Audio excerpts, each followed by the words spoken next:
For over 100 years, battles have raged in the air for command of the skies. If you don't have air supremacy, you're in trouble. Since its earliest beginnings in World War I, the airplane is the supreme weapon of the armed forces. This was a real battle for civilization, for humanity. It revolutionized battle and changed the ways war was fought and won. The F-117 has obviously changed how we design aircraft and air campaigns. War drove innovation in the skies. What we hear from the Air Force is when the F-35 wasn't there, all others died. When F-35 was there, they reigned supreme. Aircraft bred a new kind of hero. The fate of entire nations depended on the bravery of a handful of men. An appreciation of the extent to which young men were willing to put their lives on the line for an ideal is something we need to remember more often than we do. In this episode, bandits, secrets, and spies. The planes that fought using stealth and spy technology. All warfare is based on deception. To strike effectively, it's essential to know your opponent, who they are, and where they are. As with all warfare, from the dawn of time until the 21st century, information is power. The Blackbird is the fastest aircraft ever built. It pretty much was impervious to enemy air defenses. At a blistering Mach 3, it was back on home turf before the enemy even realized it had been compromised. So the capabilities of the SR-71 camera systems were absolutely astonishing. As the military took flight, so did the art of surveillance. The British tended to use substantial numbers of airplanes to do reconnaissance over the lines. Pioneers in aerial photography turned the Rumpler Taube into the world's first spy plane. The Germans experimented with multiple different colours and patterns to counteract the aircraft being seen from overhead, from observation balloons, and in reverse from the ground or from the trenches. The U-2 plane broke new records in aviation, flying higher than any plane before it. Their target was to carry out strategic reconnaissance of the Soviet Union. It's illegal for an aeroplane to violate a sovereign airspace's territory. Enter the ultra-secret world of stealth. The F-117 pilots were collectively known as bandits. Stealing into the night was the Nighthawk, the world's first stealth bomber. It was able to drop bombs without anybody knowing they were coming. And so they unleashed not only surprise on the enemy, but they also had a psychological effect that the bombs were coming from nowhere. Stealth is a world where you can steal an opponent's secrets and disappear in the blink of an eye.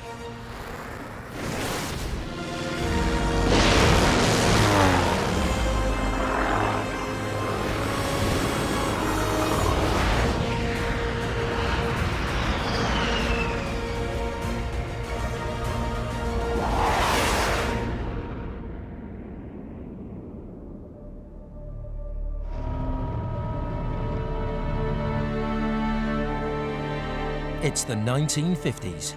Tensions are running high as the Cold War between America and the Soviet Union deepens. Both sides knew little about each other's nuclear capability. Ignorance fueled paranoia. The Soviet Union was 8.5 million square miles, so it's a vast area, very difficult to gain information. And so before satellites, that was extremely difficult to collect information. Espionage intensified. Spies were pitted against spies. The Soviet Union operated behind a wall of secrecy and isolated itself from the rest of the world. They called it the Iron Curtain. The Soviet Union was still a big unknown. Were the Soviets developing strategic bombers that could reach the US and deliver a nuclear weapon? But this was 1953. And the US had no aircraft capable of gathering the vitally needed intelligence. So a little-known British bomber was pressed into service. It is the original high-altitude spy plane. Before the U-2 ever came off the drawing boards, the CIA went to the British and asked them if they couldn't get this Canberra to fly higher than the current flight that was doing 50,000 feet or so. The English Electric Canberra first flew in May 1949. And it was so successful, they increased the wingspan quite dramatically, which enabled it to get much, much higher in order to conduct reconnaissance missions over denied territory. So the British modified it by putting Rolls-Royce Avon Mark 109s in it, and we're surprised to find out it would do 65,000 feet. Codenamed Project Robin, the English electric Canberra's mission was to overfly Russia's Kapustin Yar missile range. In those days, they didn't know what the Russian ballistic missiles could do, and they needed to know, what kind of progress they had made. They needed photographs of them. It was equipped with cameras and therefore gathered in the main photographic intelligence, and it also had a variety of recorders on board to gather electronic intelligence. The mission objectives were just to take pictures of the launch area and the rockets that were on the launch area. This is the aircraft that flew that mission. Larry Champion was part of the Canberra's aircrew. We used to fly with formation, for example. We would fly here and the bad guys would fly here. They'd try to shoot us down and they would come up like so and stall out. Those who knew aircraft know what stalling is. But we were relatively safe at 65,000 feet. Russia and America engaged in a deadly nuclear arms race, each building up stocks of intercontinental ballistic missiles to strike at a moment's notice. The concept of mutually assured destruction maintained a precarious peace between both sides. But maintaining a fragile truce depended on good intel. The intelligence was most important to keep the mutual assured destruction was the colloquialism of the day, and that was the idea that we knew that what they had, they knew what we had, and therefore the Cold War stayed cold, yes. Canberra's missions were flown by the RAF. America needed its own aircraft. In 1954, President Eisenhower approved the ultra-secret project, the U-2. It was the kind of thing that the US kept wraps on, particularly because it was going to be ideally penetrating Soviet airspace. They didn't admit to its existence. It was a covert operation for good reason. As you probably know, it's illegal for an aeroplane to violate a sovereign airspace's territory. Development of the U-2 became a CIA project led by Agency Chief Richard M. Bissell Jr. The U-2 was designed to fly over the Soviet Union and to not be detected. And to do that, it had to fly very high, higher than any airplane had previously flown.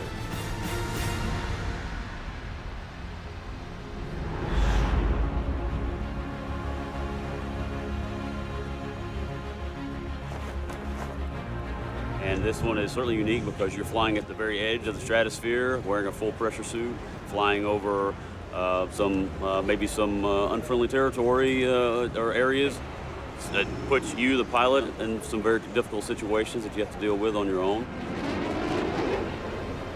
Flying the U-2 at its operational altitude of 70,000 feet is extremely hazardous. The fastest you could go in an airplane was only a few knots different from the slowest you could fly.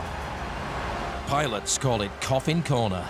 Fly too slow or too fast, and the plane goes into an uncontrollable dive. So the pilot had to fly the plane between a window of only about 7 or 8 knots at the very highest altitudes. The U-2 boasted a new large format camera, measuring 15 feet long by 13 inches in diameter. It had an unprecedented resolution of 2.5 feet from an altitude of 11 miles high. All of our imagery is rated on a national scale, so it can be compared to something maybe a satellite can see. Despite the need for vital military intelligence, President Eisenhower became concerned that overflights of the Soviet Union might cause a war. He knew what a provocation these flights were, and although he was an ex-military man himself, he was a very careful president. The CIA reassured the president that Soviet radar could not track high-altitude U-2 flights. In 1956, President Eisenhower gave the CIA permission to fly for 10 days, and they could launch as many flights as they liked at that time. But the big surprise and the big disappointment was that the Soviets tracked those flights. They identified them on radar.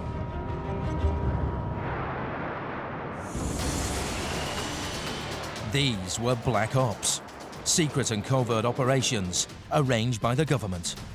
So if the plane was shot down, the CIA took steps to ensure that the pilots couldn't be taken alive.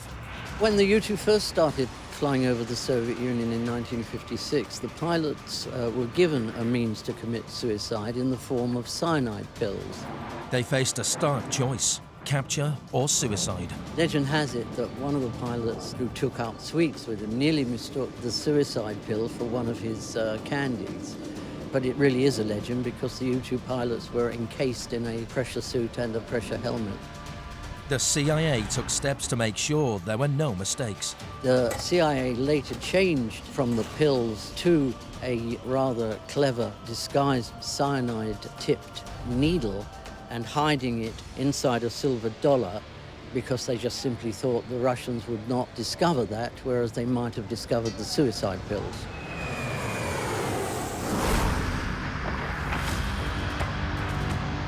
The U-2 pilots prepare to overfly hostile Russian territory.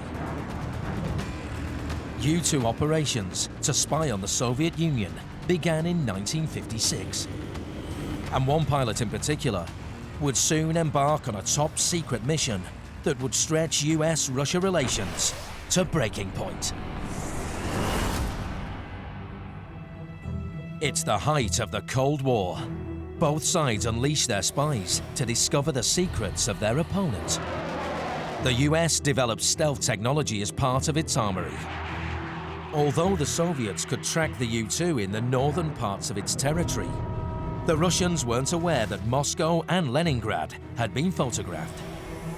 The photographs also showed MiG fighters scrambling to intercept the U-2. American President Eisenhower was worried. He knew what a provocation these flights were, and although he was an ex-military man himself, he was a very careful president. He never again gave the CIA carte blanche permission to fly a series of missions.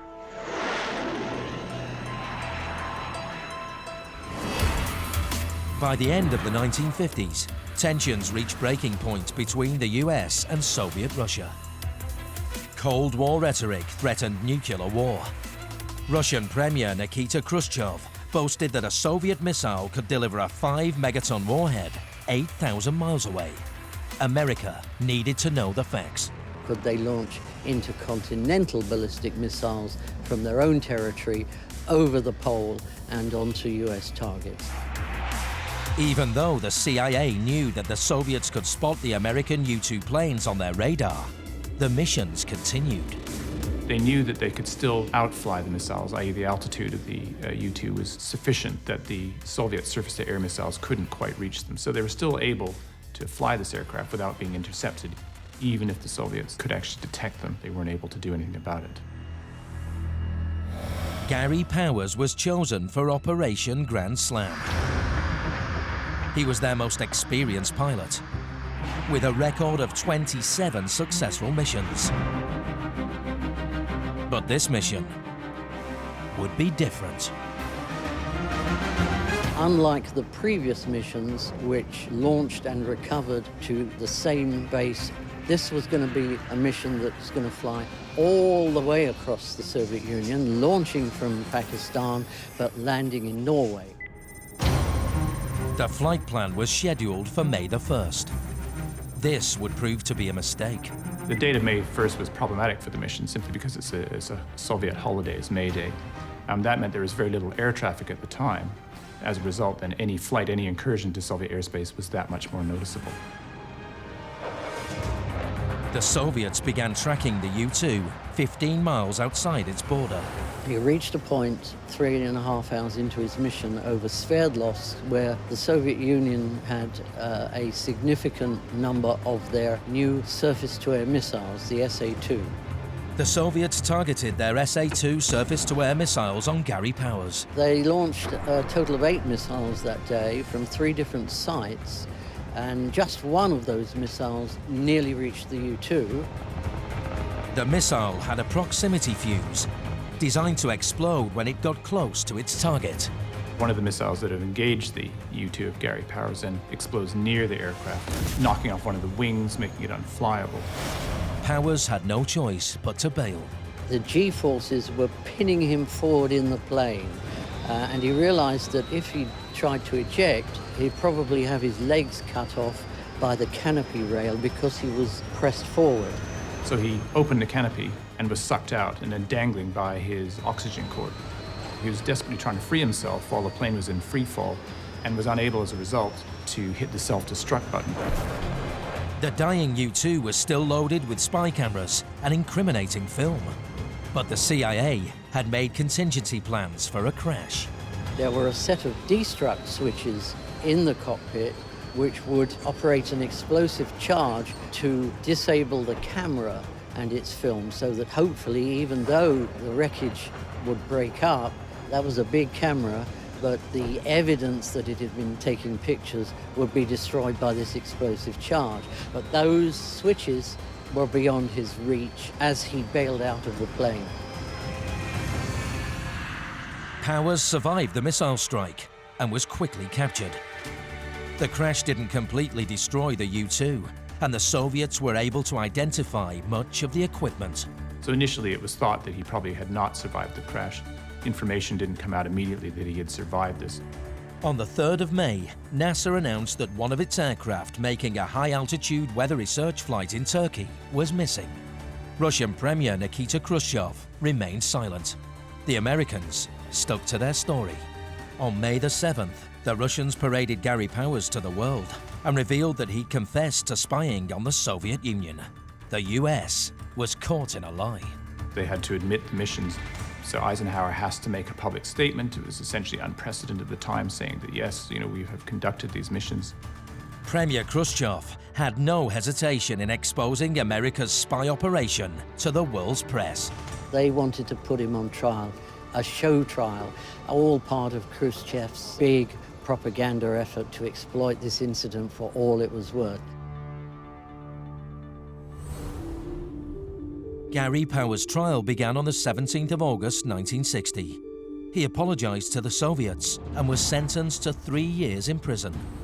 Just 2 years later, on the 10th of February 1962, as part of a deal, the Soviets handed him over at Glienka Bridge between West Berlin and Potsdam, Germany.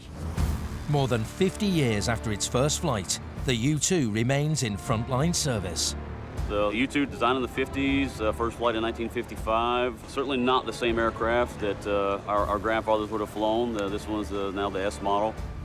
But in the age of satellites, is the U-2 still relevant? We are relevant because of our dynamic retasking. Satellites are very expensive to maneuver. It can be deployed anywhere in the world, for the most part, certainly the Middle East, then over in the Pacific theaters is where we operate mostly. The U-2 flies high, but it is not stealthy. To combat modern radar systems, covert operations demand stealth aircraft. Return to stealth as much as possible to try and gain that information. For the Americans, gathering secrets from the Soviets meant creating a new plane with cutting-edge stealth technology. They decided to turn to a much faster aircraft that could fly even higher. The CIA set to work. In the cloak and dagger world of espionage, its very existence was kept a closely guarded secret for 10 years. Even its construction team was sworn to secrecy, and its design was revolutionary. They developed the first modern stealth plane, the Lockheed Martin A-12. The A-12 is really one of the benchmarks of early stealth technology. So it was very important at the time to fly really high, really fast, but to have a really reduced radar cross-section. It was made of new materials. Well, the design challenges for the A-12 and essentially the SR-71 were significant because the parameters that they were designing for were far in excess of any current fighter aircraft. So the speeds that they were talking about were double the speeds of the contemporary fighter aircraft. Powered by the J-58 turbojet engine, the A-12 was fast too. This was the largest turbojet engine of its day, and that was what was required to get this airplane up to Mach 3. And it was designed to be able to use its afterburner for significant periods where most fighter aircraft had maybe a minute on afterburner at maximum speed. Some people say it's as fast as a bullet, but 3 times the speed of sound. over 2,000 miles an hour is pretty quick. The A-12 was fitted with the latest surveillance technology. Well, the big thing for the A-12 was the cameras it carried. There was 3 different types of cameras used, and they were able to capture swaths of land between 40 miles wide and almost 70 miles wide with a resolution down to 12 inches from 70,000 feet. So it was quite remarkable cameras that were used and carried by this airplane. In 1968, the A-12 was put to the test when North Korea sparked an international crisis known as the Pueblo Incident. That's when North Korea, doing their saber rattling, went and captured a U.S. ship that was on a spy mission in international waters, the USS Pueblo. The ship was boarded and was taken into tow by the North Koreans. It was very important for the US intelligence community to understand what was going on here. America was already embroiled in the Vietnam War. Now there was the prospect of another conflict opening up with North Korea. The only way to prevent it was to bring in the A-12 to see what the regime was really up to. If it was more than saber rattling, if they captured this ship as part of a bigger operation to maybe invade the South Korean peninsula, there was a whole nother war going on. They wanted to accomplish 3 things: find the Pueblo, determine where the crew may be held, but more importantly, determine if the North Korean military was mobilizing for a bigger conflict. Just 3 days later, a mission was scheduled out of Kadena with the A-12, a Black Shield sortie, and it flew 3 passes over North Korea. And they were able to prove, with just 3 overflights of A-12s, that the North Korean military was not mobilizing, and they can allow diplomatic processes to get the crew back. It took 11 months, but they did get the crew back. But we avoided that bigger war. It proved the technology. It proved that triple sonic reconnaissance worked. I would say that the A-12 not only changed the course of history in that area, but maybe prevented a larger war. And once you're dealing with the North Koreans, you're dealing with the Chinese. So if we had gone off a little half-cocked with the North Koreans during the Pueblo incident and maybe attacked them, things might be very, very different today and not very good.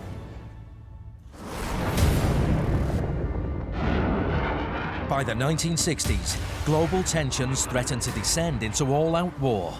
The development of stealth technology offers a vital lifeline to keep the peace. Enter the Blackbird, generally regarded as America's most successful spy plane. The SR-71 has a much bigger sensor suite. It could carry a number of different kinds of sensors that included cameras, electronic intelligence gathering, infrared cameras. The SR-71 was particularly effective because of its speed and its altitude, so nothing could actually catch it. The Lockheed SR-71 was a pure reconnaissance aircraft. It was triple sonic, so therefore it would cruise in afterburner at Mach 3.2. That's about 2,200 miles an hour. The Blackbird is the fastest plane ever made, period. But breaking aviation records almost broke the plane. The other problems were at that altitude and at those speeds with the temperatures. So the skin of the aircraft, depending on where you're talking about on the aircraft, would be anything from 250 to something like 550 degrees. At Mach 3, the heat generated from air friction alone would simply melt the plane mid-air.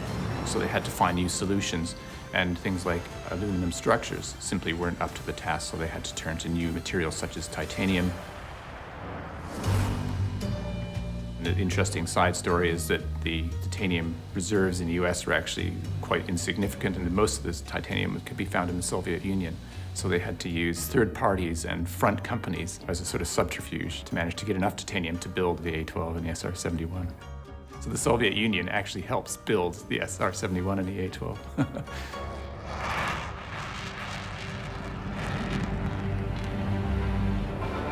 The SR-71 flew on the edge of space at a record-breaking altitude of 85,000 feet. From 15 miles high, the Blackbird's camera photographed targets in astonishing detail. Jim Shelton was one of the first pilots to fly the Blackbird SR-71. One of the photos that I specifically remember was a young boy, and you could see his leg. He's playing soccer in North Vietnam, and his leg is up, and the ball is just coming off of his leg. The capabilities of the SR-71 camera systems were absolutely astonishing. It was the perfect spy in the sky. Stealthy, secret, and quick. The SR-71 is a 35-mile-a-minute aircraft. You don't have to worry about being shot down with a surface-to-air missile. The Blackbird could go where no other plane would dare fly. It was an aircraft that could fly over heavily defended areas, and that's why it was selected to go ahead and fly the Yom Kippur missions in 1973. October the 6th, 1973. The simmering tension between Egypt and Israel boils into all-out war. Soviet-backed Egypt and Syria attack Israel and invade the tiny state. The Middle East was the new front line in the Cold War. US-backed Israel vigorously defends itself against overwhelming odds. An Israeli defeat could lead to global nuclear conflict. The Soviets launched Cosmos 5, a spy satellite bringing them immediate intelligence from the battlefront, putting them ahead of the US. The United States could not spare a satellite to put into orbit over that battlefield area. So instead they called upon the services of the SR-71. The mission was called Operation Giant Reach. Operation Giant Reach was an SR-71 mission over the Middle East during the 1973 war, and it was essentially to survey the area and see what the Israelis and the Arab forces, how they were configured and whether they were living up to some of the agreements they'd made in order to help broker a peace. The original flight plan was just over 8 hours, which allowed the SR-71 to stop over in England to refuel and the crew to rest. But the British government had other ideas. And the British said, you can't land here. We don't want to support anything going on in the Middle East because we rely so heavily on the Middle East oil. So instead of an 8.5-hour mission, we turned into an 11-hour and 20-minute mission flying out of New York. It would be the longest mission a Blackbird had ever flown. In the early hours of October the 12th, Jim Shelton took off from Griffiths Air Force Base in New York on his vital intelligence gathering mission. So you want to be over a target area somewhere between 11 and 1 o'clock to go ahead and get the brightest sun. Also, that allows the photo interpreters to have bits of shadows so that they can determine elevation, heights of buildings, and things of that nature. Jim Shelton's mission was top secret. Neither the Egyptians nor the Israelis knew about it. The intelligence officer said, don't be surprised if the Israelis or the Egyptians shoot at you. Undaunted, the SR-71 entered Egyptian airspace and began photographing its armed forces. Jim Shelton's navigator, Gary Coleman, alerts Jim with urgent news. So now as we're coming down the Suez, Gary tells me that the Egyptian surface-to-air missiles are tracking us. It's not only the Egyptians that are tracking the Blackbird. But as the US hadn't notified the Israelis, even though they were allies at this stage, the Israelis weren't aware of this, and any incursion in their airspace they fired on, so they did launch some surface-to-air missiles against the SR-71. Jet fighters are scrambled to intercept the Blackbird. Then we get towards Cairo area. I could look down and see contrails, but I couldn't tell exactly if those were Egyptian or Israeli contrails I could see below us. But the Blackbird flew too high for the fighters to attack. Jim Shelton's crew began to photograph the region. The SR-71's nose camera can capture an entire country on film in just 1 hour, on 10,500 feet of film. Its mission provided vital intelligence that quite literally changed the world. It allowed the US to broker a peace deal between Egypt and Israeli Prime Minister Golda Meir. What I had heard was that the State Department advised Golda Meir that she was further into Egypt than she was letting the rest of the world know. And of course she wanted to know how, and they said, well, we've got this photo, here's the battle line, and there's no arguing against the photo that shows troops up so far into Egypt, and she backed up a little bit there when they finally signed their negotiating treaty. In its 35-year service record, not one Blackbird SR-71 was lost, demonstrating just how far stealth ingenuity had come since its inception.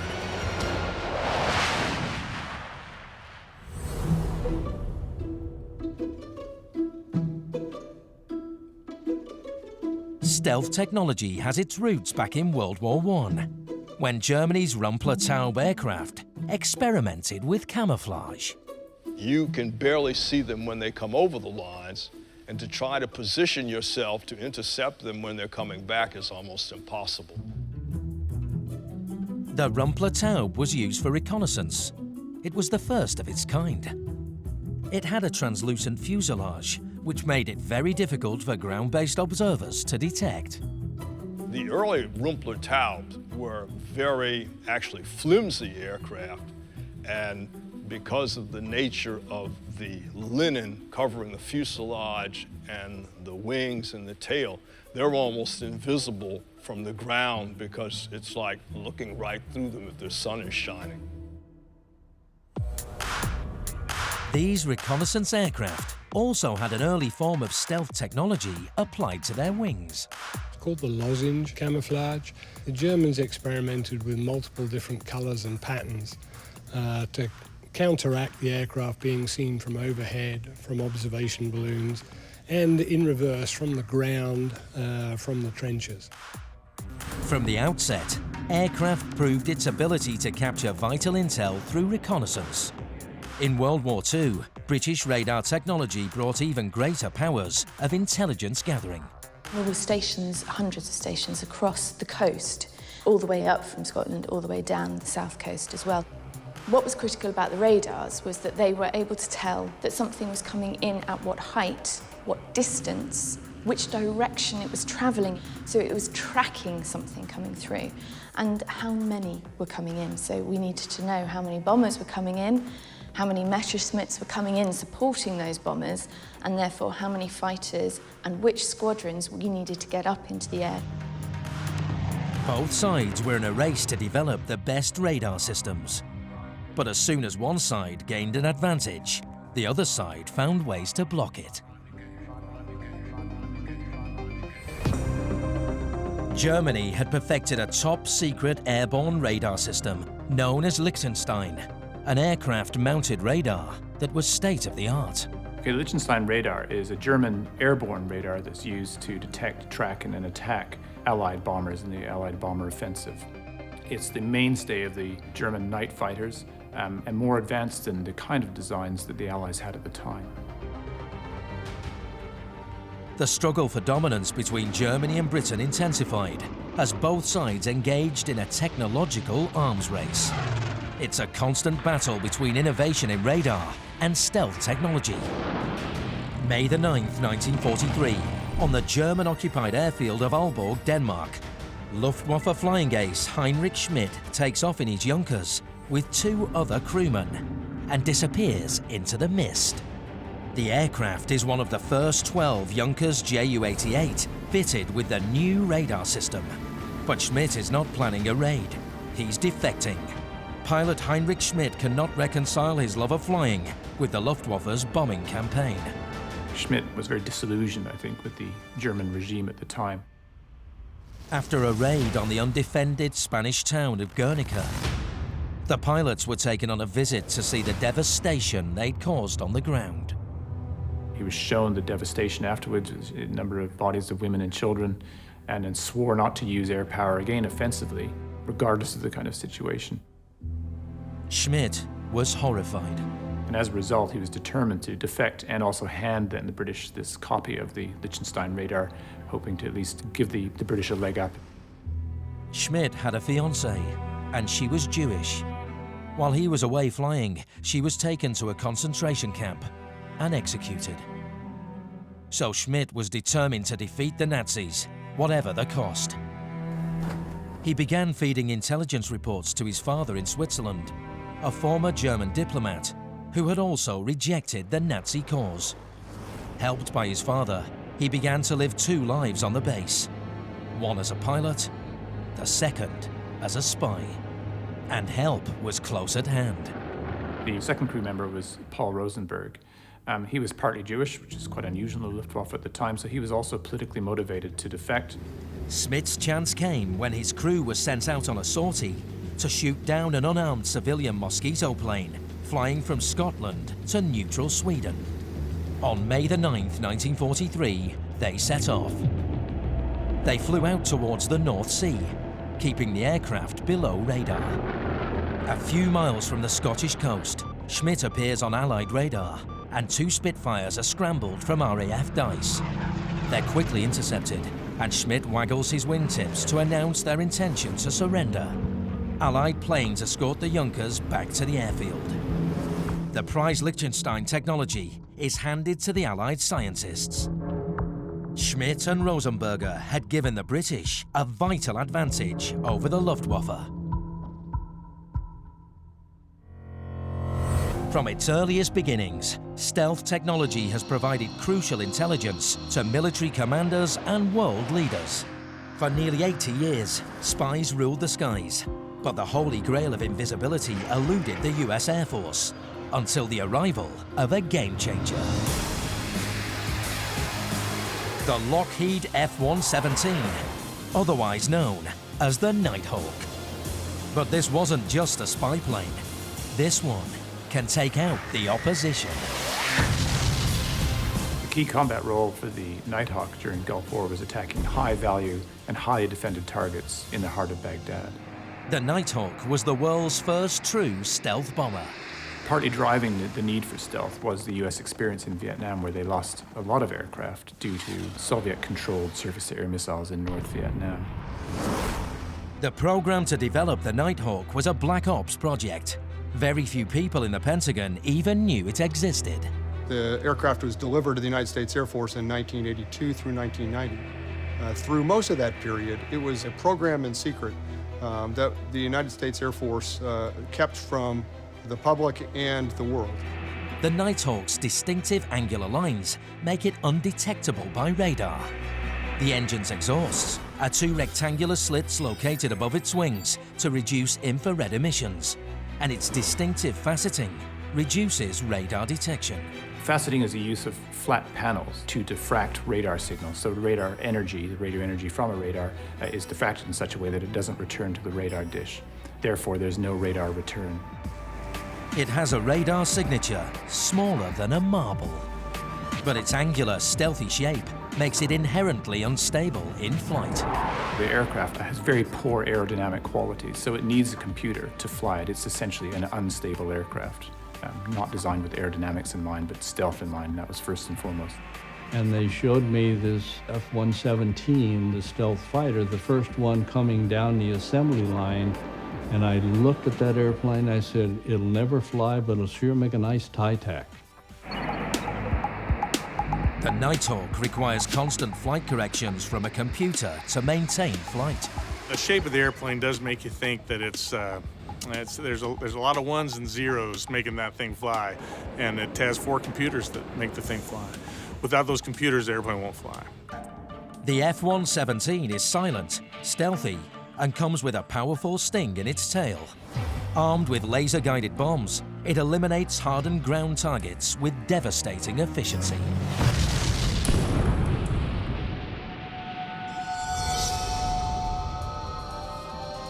In 1991, the Nighthawk briefly emerges from the shadows when America announces its existence. The reason? Iraq's increasing defiance against the West.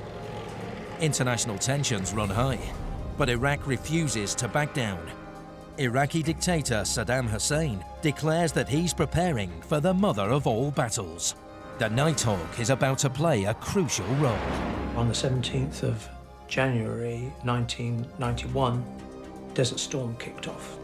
America's President Bush leads an international coalition to strike Iraq. The F-117 was deployed in Operation Desert Storm primarily to attack strategic targets. This was the Nighthawk's first real test. Was it truly battle-ready?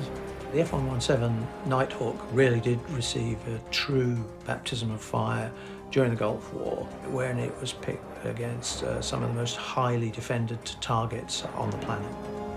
The Nighthawk pilots lived up to their given name. The call sign of F-117 pilots were bandits.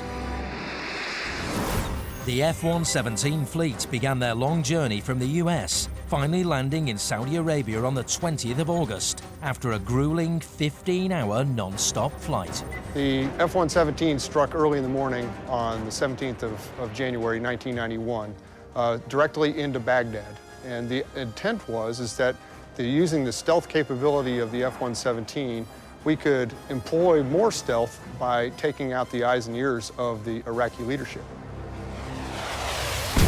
Iraqi power stations, military headquarters and communication centers were all targeted and destroyed by the Nighthawk. It had about a 900-mile combat radius that it employed from Saudi Arabia and attacked principally on the opening parts of the war in Baghdad. And then throughout the war, it continued to employ against command and control, strategic targets, nuclear, biological, chemical targets, and a lot of the hardened aircraft shelters. As a matter of fact, out of 600 aircraft shelters in Iraq, 375 of them were struck throughout the war by either 117s or F-111Fs. It conducted 1,300 sorties and scored direct hits on 1,600 high-value targets, dropping 2,000 tons of precision-guided bombs. It was able to drop bombs without anybody knowing they were coming. And so they unleashed not only surprise on the enemy, but they also had a psychological effect that the bombs were coming from nowhere. The F-117 guys had the maxim, we own the night. 70 to 75% of the bombs were direct hits on the exact location, which was revolutionary in warfare. The success of the F-117 was a game changer. I personally think that the F-117 has revolutionized the way we employ air power in the 21st century. The F-117 was the first platform we used that allowed us to use stealth technology and precision-guided munitions in concert to achieve effects immediately in the battle space and to essentially blind the enemy leadership. Stealth is an essential art of war. In the 5th century BC, the legendary Chinese battle general Sun Tzu used stealth as one of his key tactics. 26 centuries later, stealth planes follow his legendary doctrine. It's as dark and impenetrable as the night. It takes the enemy by surprise and strikes like a thunderbolt. Today, stealth is taking the form of unmanned drone aircraft, flown by pilots from the other side of the world, capable of launching attacks from 5 miles up. The future will see fully autonomous drones spying, surveying, and striking. Stealth began as the unseen spy in the sky. Now it's an essential part of aerial warfare. The next generation of jet fighters and bombers fitted with stealth technology, ready to attack under the cloak of invisibility.